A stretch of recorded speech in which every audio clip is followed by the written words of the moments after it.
नमस्कार, SBT news में आपका स्वागत है। पेश है दोपहर 3:15 राजस्थान की बड़ी खबरें। राजस्थान में जैसलमेर जिले के रामदेवरा कस्बे में आयोजित होने वाला देश का विख्यात अंतर्राज्यीय रामदेवरा मेला आगामी 9 सितंबर से आयोजित किया जाएगा।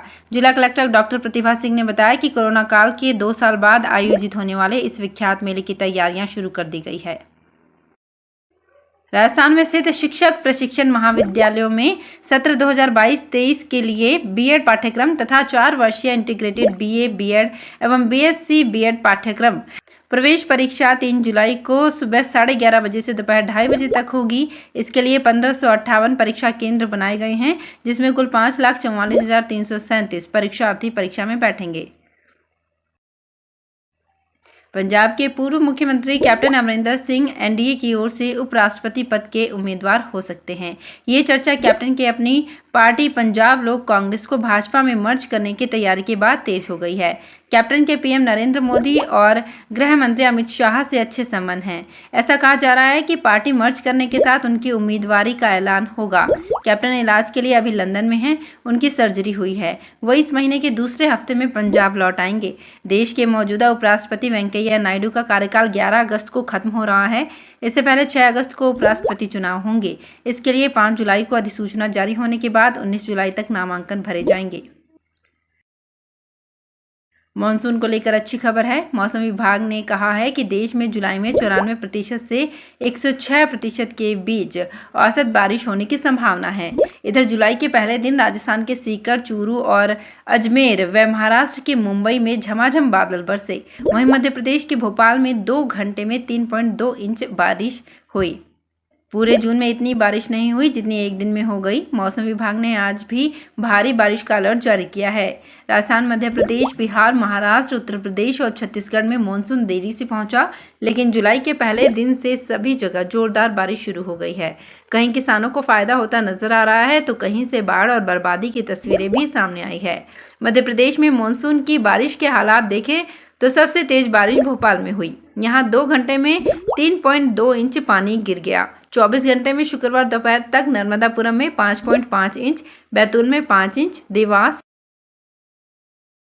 सीहोर में 4.5 इंच, उज्जैन, अशोकनगर, मंदसौर 3-3 इंच पानी गिर चुका है। नर्मदापुरम के तवा डैम में 30 घंटे में 5 फीट पानी बढ़ा। इसके अलावा बैतूल के सतपुड़ा डैम से भी पानी छोड़ने के कारण जलस्तर बढ़ा है।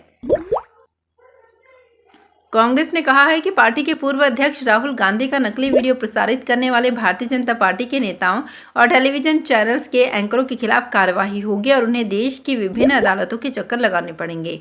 कांग्रेस के वरिष्ठ प्रवक्ता पवन खेड़ा ने शनिवार को कहा कि जिन भाजपा नेताओं ने और टेलीविजन चैनल्स के एंकर्स ने ये काम किया है, उन्हें अदालतों के चक्कर काटने और देश के विभिन्न शहरों का भ्रमण करने को तैयार रहना चाहिए।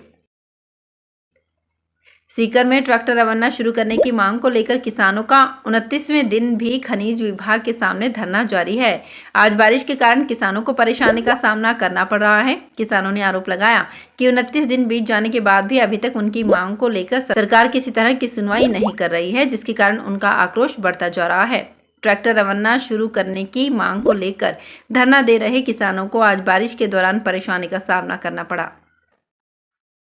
जोधपुर में जयनारायण व्यास विश्वविद्यालय के पुराना परिसर में एलएलबी प्रथम वर्ष की परीक्षा के दौरान प्रवेश पत्र पर फोटो मैच नहीं होने पर विश्वविद्यालय कार्मिकों ने एक डमी को पकड़कर पुलिस को सूचित कर दिया। विश्वविद्यालय की लिखित शिकायत पर पुलिस फर्जी अभ्यर्थी को थाने भी ले गई, लेकिन जैसे ही पता चला कि पकड़ा गया युवक एलएलबी तृतीय वर्ष में पढ़ रहे विधायक पुत्र की जगह परीक्षा देने आया था तो पुलिस ने अभ्यर्थी को छोड़ दिया और विश्वविद्यालय ने शिकायत वापस ले ली। इसके बाद से ही मामला दबाने की कोशिशें शुरू हो गई। राज्य मानवाधिकार आयोग के अध्यक्ष गोपाल कृष्ण व्यास ने बुधवार को हेल्थ डिपार्टमेंट के अधीन बीकानेर जिले के देशनोक स्थित सामुदायिक स्वास्थ्य केंद्र का निरीक्षण किया तो वहां की अव्यवस्थाएं सामने आ गई। निरीक्षण के दौरान 8 में से 6 डॉक्टरों को गायब देख व्यास की भौहें तन गई। उन्होंने मौके से सीएमएचओ डॉक्टर बीएल मीणा को फोन कर हेल्थ डिपार्टमेंट की व्यवस्थाओं में सुधार करने के निर्देश दिए। निरीक्षण के बाद उन्होंने देशनोक स्थित करणी माता के दर्शन कर प्रदेश में अमन और शांति की कामना की। राजस्थान पुलिस की ओर से 14 मई को दूसरी पारी में आयोजित की गई कांस्टेबल भर्ती की लिखित परीक्षा आज सुबह की पारी में आयोजित की गई। परीक्षा के लिए जोधपुर में 22 केंद्र बनाए गए। परीक्षा में नकल रोकने के लिए इस बार कड़े बंदोबस्त किए गए थे। पूरी तरह से जांच के बाद ही परीक्षार्थियों को परीक्षा केंद्र में प्रवेश दिया गया। कांस्टेबल भर्ती के लिए 14 मई से लिखित परीक्षा ली गई थी, परंतु प्रश्न पत्र लीक होने के कारण परीक्षा निरस्त कर दी गई थी। बीकानेर 4 साल के लिए सेना में अग्निवीरों की भर्ती का केंद्र बीकानेर भी होगा। इंडियन आर्मी की ओर से जारी कैलेंडर में आर्मी रिक्रूटमेंट ऑफिसर झुंझुनू मुख्यालय का भर्ती केंद्र बीकानेर तय किया गया है। ऐसे में बीकानेर, श्रीगंगानगर, हनुमानगढ़, चूरू और झुंझुनू जिलों के युवा बीकानेर में दमखम दिखाएंगे। यहाँ भर्ती 13 अगस्त से 6 सितंबर तक चलेगी। इसके लिए ऑनलाइन आवेदन 1 जुलाई से शुरू हो गया। आवेदन की अंतिम तिथि 30 जुलाई है।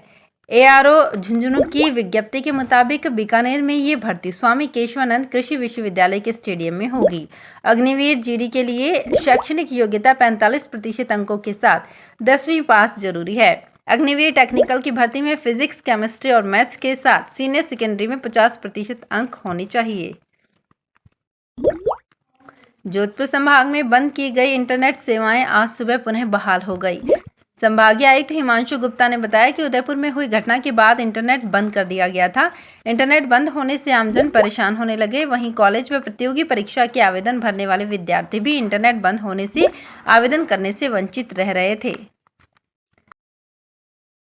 उदयपुर मामले के बाद बीकानेर संभाग के चारों जिलों को पूरी तरह से अलर्ट कर दिया गया है। कलेक्टर SP से किसी भी तरह की सांप्रदायिक गड़बड़ी करने वालों के खिलाफ तत्काल कार्यवाही करने और अपने उच्च अधिकारियों को जानकारी देने के लिए कहा गया है। उदयपुर में कन्हैया लाल की जिस बर्बर तरीके से हत्या की गई, उसे देखते हुए बीकानेर संभाग के चारों जिलों श्रीगंगानगर, हनुमानगढ़, चूरू और बीकानेर में प्रशासन और पुलिस के अधिकारियों को पूरी सावधानी बरतने के लिए कहा गया है। सीमा सुरक्षा बल के महानिदेशक पंकज कुमार सिंह राजस्थान फ्रंटियर के 2 दिवसीय दौरे पर सीमांत मुख्यालय जोधपुर पहुंचे। सीमांत मुख्यालय राजस्थान के महानिरीक्षक डेविड लालरिनसांग ने एयरपोर्ट पर महानिदेशक के आगमन पर स्वागत किया। इसके बाद महानिदेशक ने राजस्थान फ्रंटियर से लगी सीमा की सुरक्षा व्यवस्थाओं पर सभी अधिकारियों से विचार विमर्श किया।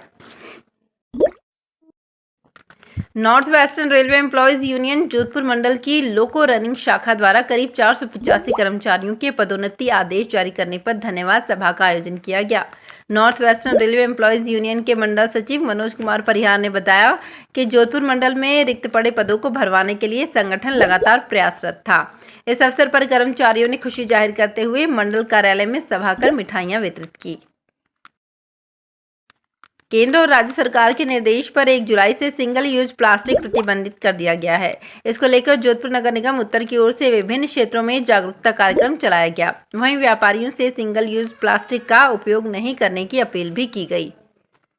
तो फिलहाल इस बुलेटिन में इतना ही, फिर हाजिर होंगे कुछ और बड़ी खबरों के साथ। अगर आप भी अपने आसपास की छोटी बड़ी और महत्वपूर्ण खबरों से अपडेट रहना चाहते हैं तो सब्सक्राइब कीजिए हमारे चैनल SPT न्यूज को और प्रेस कीजिए बेल आइकन पर।